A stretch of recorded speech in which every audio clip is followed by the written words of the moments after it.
হঠাৎ ডিমের দাম বেশি, সাইজও ছোট হয়ে গেছে। আগে ভারত থেকে ডিম আসতো, কচ্ছপের ডিম আসতো, এখন আর্টিফিশিয়াল ডিম, চায়না থেকে প্লাস্টিকের ডিম বিক্রি করতো আর বিক্রি করতো। এরকম ডিম মানুষের মাঝে মাঝে চলে আসে। আজকে ব্রয়লার মুরগি, দেশি মুরগি 600 টাকা কেজি, মানে স্পিকার, গরুর মাংস 800 টাকা কেজি। কোথায় যাবেন আপনি? যারা বাজারে ন্যায্য মূল্যে মাল বিক্রি করে, এর মধ্যে আবার আমার উপজেলা বা জেলা দেখছি প্রত্যেক কিছু কিছু কার্ড আছে, মানে স্পিকার। এই কার্ডে এমন একটা জিনিস ধরে দেওয়া আছে যেখানে 5-7টা আইটেম আছে, সব নিতে হবে। অনেক মানুষ এটা নিতে পারে না, তার দরকার যেটুকু সেটুকু বাদে বাকি যেগুলো তার প্রয়োজন নাই সেগুলো সে টিসিবির কাছে একসঙ্গে নিতে হবে। এটা হলো বাণিজ্য মন্ত্রণালয়ের কাজ। যেটা প্রয়োজন নয় সেটাও নিতে হবে, যেটা প্রয়োজন সেটাও নিতে হবে।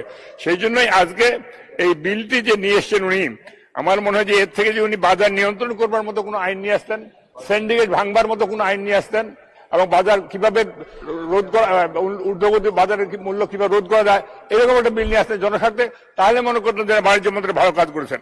বাণিজ্য মন্ত্রণালয় ভালো কাজ করার মানুষ স্বীকার করি আমরা। বিভিন্ন সময়ে দুর্যোগে বাজার ঊর্ধ্বগতি হলে তারা মাঝে মাঝে ভোক্তা অধিকারকে দিয়ে বাজার নিয়ন্ত্রণ করার চেষ্টা করেন। তাতে কি হয়, মানে স্পিকার, যখন ওনারা যান তখন বাজারটা ঠিক আছে, ওনার চলে আসার সাথে সাথে আবার দেখেন সে যে অবস্থা এই অবস্থা হয়ে যায়, দ্বিগুণ বৃদ্ধি পেয়ে যায়।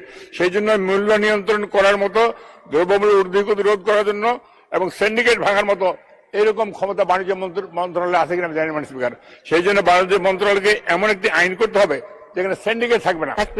আজকে মানুষের এই ডিমের দাম, হঠাৎ ডিমের দাম বেশি, সাইজও ছোট হয়ে গেছে। আগে ভারত থেকে ডিম আসতো, কচ্ছপের ডিম আসতো, এখন আর্টিফিশিয়াল ডিম, চায়না থেকে প্লাস্টিকের ডিম বিক্রি করতো আর বিক্রি করতো। এরকম ডিম মানুষের মাঝে মাঝে চলে আসে। আজকে ব্রয়লার মুরগি, দেশি মুরগি 600 টাকা কেজি, মানে স্পিকার, গরুর মাংস 800 টাকা কেজি। কোথায় যাবেন আপনি? যাবেন কোন দিকে? কোনো জায়গার যাওয়ার রাস্তা নেই। ওষুধের দাম, যে প্যারাসিটামল ছিল 10 টাকা 20 টাকা, যে আপনার গ্যাসের ট্যাবলেটের দাম ছিল আপনার 40 টাকা, সে দাম হয়েছে 95 টাকা। ওষুধের দাম লাগামহীন ভাবে বৃদ্ধি পাচ্ছেন, এবং এই ওষুধ কোম্পানিগুলো এত কোটি কোটি টাকা লাভ করে কোথায় নিয়ে যাবেন জানি না, মানে স্পিকার। আমি কয়েকদিন আগে বলেছি যে কাফনের পকেট নেই।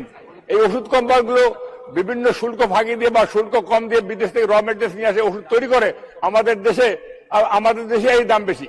অথচ এই ওষুধগুলোর মধ্যে যদি দাম নিয়ন্ত্রণ করা যেত তাহলে মানুষ সুচিকিৎসা পেত। আজকে পার্লামেন্টে নিয়ে আসে আইন পাস করতে হচ্ছে যে আপনার ক্যান্সারের ওষুধের দাম, আপনার কি বলে আপনার কিডনি ওষুধের দাম, ডায়ালিসিসের দাম, এগুলো কমার কথা বলা হচ্ছে। কেন বলতে হবে, মানে স্পিকার? এই কোম্পানিগুলোকে বাইরের কোনো কোম্পানি, এগুলো ইস্ট ইন্ডিয়া কোম্পানি, আমাদের দেশি মালিক। এদেরকে একটা বিবেক নাই? এদেরকে মনে বলে না যে ওষুধের দাম কত পার্সেন্ট আমরা লাভ করতেছি? 100% ওষুধ 100% লাভ করবেন স্পিকার। এবং ওষুধ কোম্পানিগুলো যারা দোকানে বিক্রি করে 30%, 40% কমিশন দেয়। আমি ওষুধ কিনতে গেলে আমাকে 8-10% কমিশন দেয়। এই যে অবস্থা, এই যে ফারাকটা, এবং অনেক ওষুধের মধ্যে দাম লেখা থাকে না।